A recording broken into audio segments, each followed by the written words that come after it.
पाकिस्तान दुनिया भर से कर्ज की भीख मांग रहा है, साद कह रहे हैं, लेकिन कट्टरपंथी परमाणु के इस्तेमाल की बात कर रहे हैं। पाकिस्तान के पीएम शाहबाज को इस कट्टरपंथी ने सलाह दी है, कहा है दाएं हाथ में कुरान ले लो, बाएं हाथ में एटम बम का बक्सा लेकर निकलो, सारी दुनिया तुम्हारे कदमों में ना आई तो मेरा नाम बदल देना।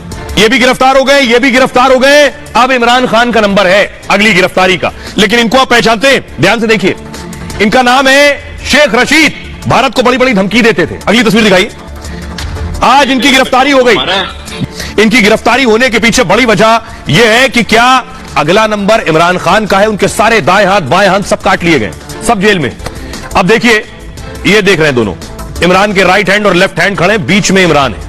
पाकिस्तान के पूर्व गृह मंत्री रहे हैं शेख रशीद, सफेद कुर्ते में जो आपको दिख रहे हैं। देर रात पाकिस्तान पुलिस ने रशीद को अरेस्ट किया। इमरान खान के बेहद करीबी रहे हैं और इमरान के एक और करीबी उनके बगल में जो खड़े हैं फवाद चौधरी, इनकी गिरफ्तारी हुई।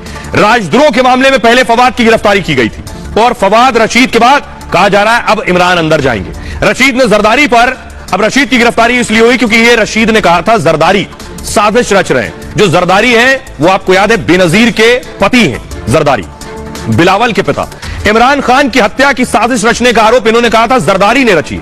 हत्या के लिए आतंकियों को पैसे दे रहे हैं जरदारी, यह कहा था शेख रशीद।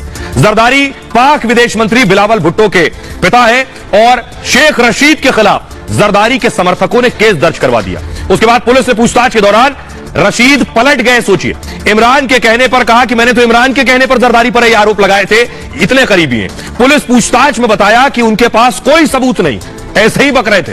इस्लामाबाद में रशीद के खिलाफ एफआईआर दर्ज हुई है और गिरफ्तारी के लिए 200 पुलिस जवान पहुंचे थे उनके।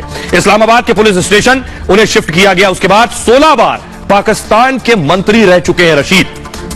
शेख रशीद पर अवैध कब्जे का भी केस दर्ज है, काफी पहुंचे हुए हैं। अब जरा सुनिए, गिरफ्तारी के बाद शेख रशीद क्या कुछ कह रहे हैं, वो सुनिए जरा। कौन और कह क्या रहे हैं? पाकिस्तान दुनिया भर से कर्ज की भीख मांग रहा है, साद कह रहे हैं, लेकिन कट्टरपंथी परमाणु के इस्तेमाल की बात कर रहे हैं। पाकिस्तान के पीएम शाहबाज को इस कट्टरपंथी ने सलाह दी है, कहा है दाएं हाथ में कुरान ले लो, बाएं हाथ में एटम बम का बक्सा लेकर निकलो, सारी दुनिया तुम्हारे कदमों में ना आई तो मेरा नाम बदल देना। पाकिस्तान के मौलाना का नाम है साद रिजवी। साद रिजवी एक कट्टरपंथी इस्लामी नेता है और तहरीक लब्बैक पाकिस्तान पार्टी का अध्यक्ष है। मौलाना ने परमाणु बम के इस्तेमाल की भी बात कही है। पाकिस्तान को परमाणु बम लेकर दुनिया में निकल जाना चाहिए और दुनिया को परमाणु बम से डरा देना चाहिए। पाकिस्तान को भिखारी की जगह डाकू बनने की सलाह दी है कि शाहबाज शरीफ ये कटोरा लेकर ना जाए, परमाणु लेकर चले जाए भला बाइडेन के सामने, दूसरे देशों को परमाणु से डराकर लूटना शुरू कर दें। मौलाना साद ने पाकिस्तान सरकार को कमजोर बताया।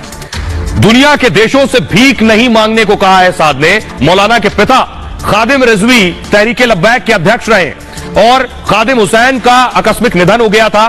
पाकिस्तान में इस संगठन पर बैन भी लग चुका है। इससे पहले साद रिजवी ने इमरान सरकार पर भी दबाव बनाया था। पिछले दिनों ईशनिंदा कानून न खत्म करने के लिए दबाव बनाया था। ये वो पार्टी है, वो संगठन है जो ईशनिंदा कानून को जायज मानता है और ईशनिंदा के नाम पर हत्या जो पाकिस्तान में होती है उसको भी जायज ठहराते हैं। फ्रांस में कार्टून को लेकर पाकिस्तान में भी प्रदर्शन किया था, लाखों की संख्या में उसके साथ लोग जुड़े थे। उपचुनाव के दौरान रिजवी पर कराची में फायरिंग हुई थी।